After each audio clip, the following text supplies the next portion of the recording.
Vous écoutez un podcast de EJR Radio, la radio pour tous.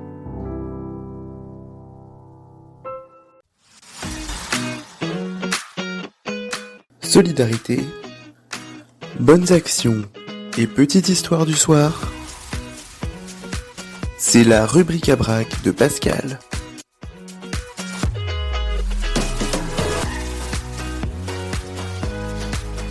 Et bonsoir Pascal, ravi de te retrouver pour la dernière rubrique à brac de la semaine. Bonsoir Jonas, bonsoir tout le monde. Ça va bien ce soir ? Tout ça va. Très bien. Et bien alors de quoi vas-tu nous parler ce soir ? Alors ce soir on va parler du village copain du monde. Suspense. Un camp handisport et l'histoire du soir. Bonsoir. On va nous parler d'un pont. Eh bien voilà qui nous donne un beau programme. Tu commences donc par nous parler du village copain du monde. Tout à fait. 75 enfants venus de Bretagne, du Pérou, de Palestine et du Bénin séjournent actuellement ensemble dans un village appelé Copain du Monde du Secours Populaire à Paimpol, dans les Côtes-d'Armor.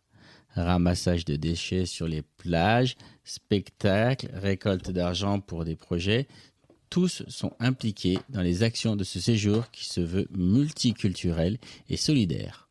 On y parle français, anglais, arabe, espagnol. Et depuis le 12 juillet et jusqu'au 26 juillet, le centre de vacances La Joëlette à Paimpol s'est transformé en véritable auberge espagnole. À l'initiative de 4 fédérations bretonnes du Secours populaire français, un village copain du monde s'y est installé.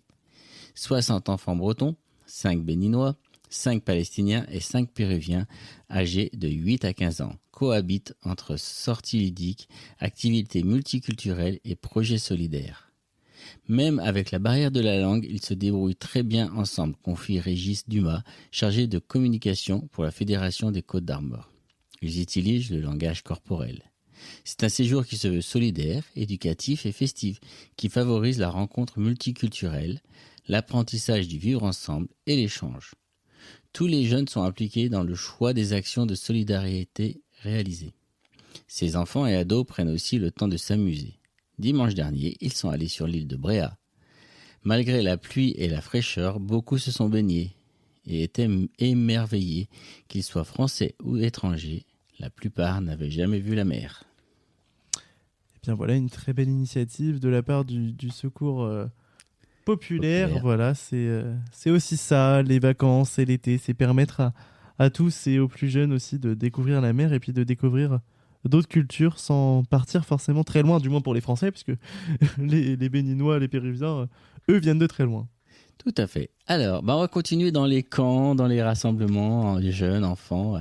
On va parler d'un projet pilote entre Bretons et Savoyards pour dépasser ses handicaps, s'émanciper et s'autonomiser dans une dynamique de partage et d'entraide.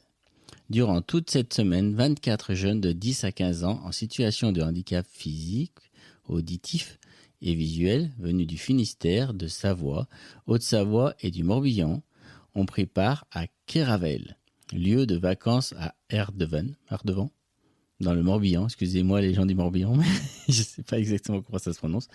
Au premier séjour sportif et familial du projet triennal des ambassadeurs handisport. Que faire pour les Jeux de Paris ? Comment faire venir de nouveaux licenciés dans les clubs ?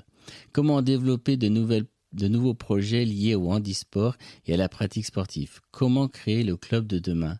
Ce sont les questions que se sont posées les comités handisport du Finistère, de la Savoie et du Morbihan à l'origine du projet. Campus Handisport a comme objectif d'encourager les jeunes licenciés handisport et leurs familles à s'engager au sein de la fédération. Sur plusieurs mois et jusqu'aux Jeux paralympiques, 24 jeunes âgés de 10 à 16 ans dans leur famille sont amenés à développer eux-mêmes des projets sportifs. Ils doivent organiser de A à Z 3 séjours sportifs, explique Camille Guillou en charge du projet. Un autre camp à la montagne en février 2024 et enfin le dernier lors des JO sont également prévus. Voilà une belle initiative de la part de la fédération de handisport et on ne manquera pas évidemment de mettre aussi à l'honneur ces Jeux olympiques paralympiques qui se tiendront. Mais pour moi, olympiques, paralympiques, on devrait tous l'appeler du même nom parce que c'est vrai. c'est tout pareil. Enfin, voilà, au bout d'un moment, c'est des athlètes et voilà, je les ai mis aussi à l'honneur dans la Et si on chronique veut des parler sports. d'inclusion, il faudrait peut-être des fois qu'on arrête justement de séparer en disant c'est des handicapés, c'est des valides. Inclusion, c'est tous ensemble, tous. Oui, alors ce serait compliqué puisque dans les compétitions sportives, mais on pourrait peut-être éviter que les Jeux paralympiques soient en septembre, quand plus personne n'en a rien à faire. C'est vrai. Voilà, je pense qu'il y a vraiment il faut déjà commencer par en parler, mais il y a aussi un sujet en termes de date peut-être à revoir dans les Jeux Olympiques, faire les Jeux Olympiques plus tôt dans l'été, puis les Jeux Paralympiques. Voilà, les Jeux Olympiques en juillet, les Jeux Paralympiques en août. Par exemple. Ce serait pas compliqué, mais ça permettrait à tous aussi de découvrir le handisport et je peux vous dire que c'est des sportifs qui font du sacré sport pour avoir déjà vu. Moi, je vous invite, si vous sport. près de chez vous, vous avez un club handisport qui fait par exemple du basket fauteuil ou du rugby fauteuil, allez voir, c'est super impressionnant. Et oui, et donc on vous encourage à aller découvrir tout cela. Voilà, donc la petite histoire du soir. Bonsoir. Alors Jonas, tu connais la thématique de la semaine ? C'est la paix. Ouais, alors voilà, une petite histoire qui va nous parler un peu de paix. Donc voici l'histoire de 2 frères qui vivaient paisiblement à la campagne. Ils travaillaient ensemble à la même ferme et en parfaite harmonie. Puis, un différend apparut entre eux au sujet d'un malheureux malentendu. Ce désaccord se creusa jour après jour jusqu'à créer un fossé profond entre les 2 frères qui s'entendaient si bien auparavant. Un jour, un vagabond qui cherchait du travail frappa à la porte du frère aîné. Il lui offrit de faire des réparations en échange d'être nourri.